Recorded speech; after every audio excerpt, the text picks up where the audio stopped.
Welcome to the Slop Farm. Enjoy the video. You start by disconnecting the negative battery terminal to prevent electrical faults and airbag triggers. Next, remove the glove box stops and any visible trim screws. These are usually 8 mm or Phillips head fasteners. Once done, pry lower trim panels carefully with a plastic tool to expose hidden screws. Make sure to photograph connector locations and use labeled containers for fasteners so reassembly is straightforward. This saves time and prevents mismatched screws later. Now focus on the center dash core.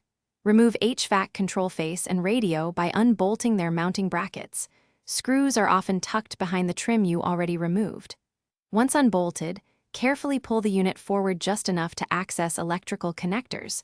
Press the small clip tabs and wiggle while pulling to avoid damage. Make sure to support the dash head as you move components.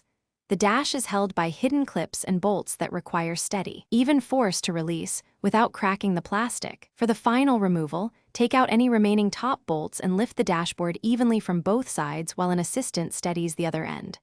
If a clip resists, stop, search for a missed screw or hidden fastener rather than forcing the plastic, which could cause cracks. Once free, set the dash on a padded surface. Before reinstalling, reconnect essential wiring temporarily and test lights, HVAC, and airbags. Make sure systems respond correctly. Then disconnect battery and proceed with reassembly. Thanks for watching. Consider subscribing if we helped you today.